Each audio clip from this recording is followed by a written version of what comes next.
Hello, everyone, and welcome to another edition of Here's Why with Nick Barbati. And I have so many thoughts on this week post the Royal Rumble, which, I gotta tell you, there is nothing like the Royal Rumble energy and the enthusiasm going in and even coming out now as we're headed towards WrestleMania. And my thoughts are that WWE got a lot right this week and a lot wrong. And here's why. So, I am down for the fact that the audience reacted quite well to Cody Rhodes' return. I think that that was a much needed positive reaction for him. And I think in general, he did a good job at the Royal Rumble. The issues that I have with the performance of the Royal Rumble is he came in at number 30. First of all, it was too obvious of a number. And it, takes you out of that moment of thinking that the Royal Rumble truly is random, which, as we all know, it is not. But you still want the audience to go along for the ride with you. And I felt like that was too cute by half. The other element, which has been, discussed with a lot of merit as a compliment to Gunther, is Gunther had been in the ring since number 1. And he was, taking on number 30. And Gunther is so strong that Cody was having a difficult time eliminating him. I do think it had a little bit of the opposite effect. It was the eye roll moment of, he can't even get out the guy who was number 1. That is not something that you really want for Cody. It would have been made a lot more sense if Cody had been in there for a lot longer and then had to overcome all odds and take out Gunther. So, yes, I think WWE was trying to achieve multiple objectives with that match. Do I think it succeeded wholly? Well, I think it turned Gunther into, a real ready-made superstar. I don't think it had that impact on Cody Rhodes. Now, Monday Night Raw. Let's talk Monday Night Raw with Cody Rhodes. I thought the initial pop was awkward. I think, there's nothing more awkward than when you announce someone with big fanfare and then it's kind of like mediocre reaction instead. It's almost worse than just silence because it feels like the performer is not quite to the level that you want them to be. And it really does strike me that we are headed into a danger zone with WrestleMania. I mean, how can we not? How does Cody Rhodes fit into a world where he is not electric himself against a storyline or on the heels of a storyline that's electric all the way through, involving Sami Zayn, Jey Uso, and of course Roman Reigns and the Bloodline? I think that transition from the proper Bloodline storyline to whatever is going to happen involving Cody, I worry that it's going to be similar to what we experienced with Edge a couple of years ago, which was, yes, he felt like the right person to win the Royal Rumble. He was not the right person to go up against Roman Reigns at WrestleMania. Those are two different things. And knowing now that Roman is going to be wrestling one night, I don't see Cody as being the perfect fit for this time as being that person. I mean, I don't anticipate a shift. I think that would be too much of a recognition of failure or too much of a recognition that something, is really, really off. And also, I want to give WWE the credit that they could have a brilliant plan in place for Cody Rhodes versus Roman Reigns. Is it the craziest, best option for me? No. Not when you have Sami Zayn and Jey Uso in this picture. Not when you have Roman Reigns, who I think is so deeply entrenched in the Bloodline storyline that you have a hot 2 months that are ahead of us now where he's going to continue to play out that storyline and then, wonder what is the real possibility for them to really heat up this Cody Rhodes program to be one that's WrestleMania worthy while still respectfully winding down the existing storyline. People were leaving the Royal Rumble talking about the ending, about Roman Reigns, about Sami Zayn, and about Jey Uso. I don't know how you pivot to Cody Rhodes with that setup. I don't know that you want to, and I don't know that you can. That is the one to watch. I think that we are headed into an underwhelming WrestleMania season, and I don't will that to happen for any of the involved parties.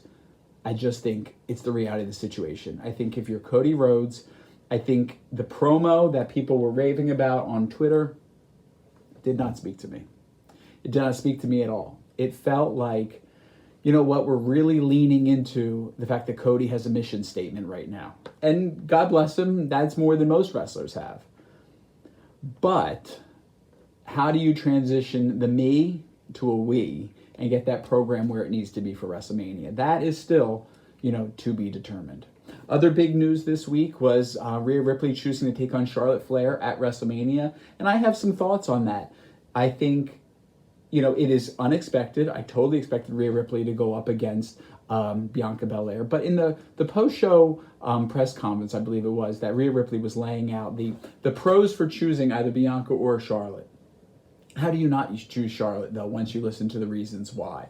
Which is, it will allow Rhea Ripley to become a Grand Slam champion. It will allow her to avenge, WrestleMania from years ago when they had to wrestle in that the empty arena match where she lost her NXT championship after Charlotte had won the Royal Rumble. I mean, there's a lot of history there that it almost felt like it wouldn't make sense for her not to pick Charlotte. So now that she's picked Charlotte, we are headed into WrestleMania with a match that I think will be incredible. I thought their Money in the Bank match from a couple years ago or a year ago was just brilliant once it got going and they smoothed it on out. Incredible. So I do look forward to that match. I don't know that it's the type of match, though, that can close out a show. Could it be the main event for night one? I think it's possible, and you hear Ric Flair really, advocating for this. But of course, he's going to advocate for any match involving Charlotte Flair to do so. And I do think Charlotte has something that she has to prove this year at WrestleMania. I think her match last year with Ronda Rousey was not very good. I think the follow-up match at Backlash was brilliant beyond. But I think if she really wants to be Miss WrestleMania, she really has to start having really great WrestleMania matches. And up until then, she's had fine matches. I think her best match might have been the Asuka match or the very first triple threat match she had with Becky and Sasha.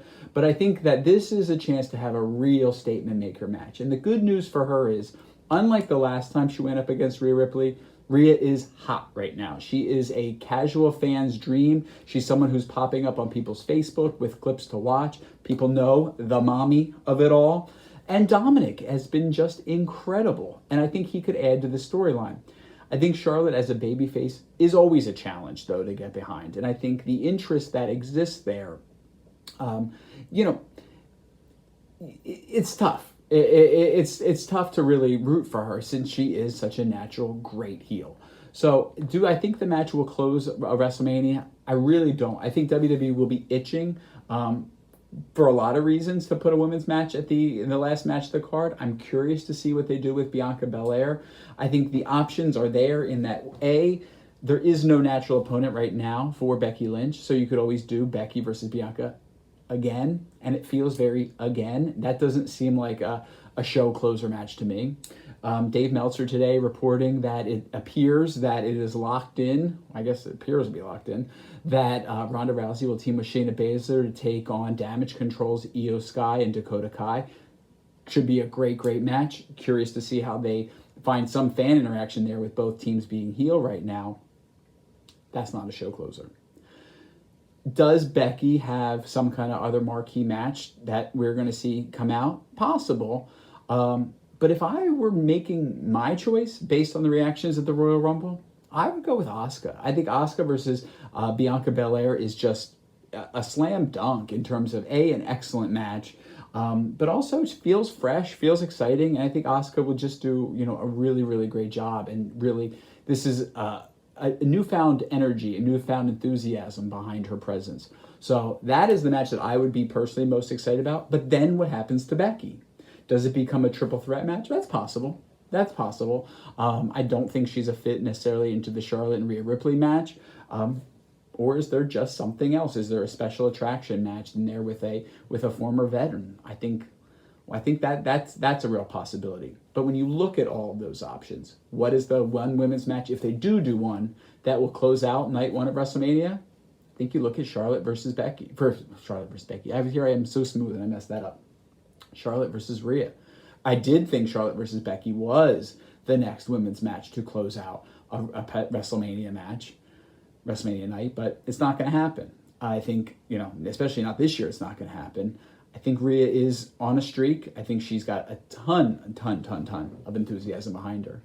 And Charlotte's always just a big star. So hopefully that is a match that's given its rightful due at this year's WrestleMania.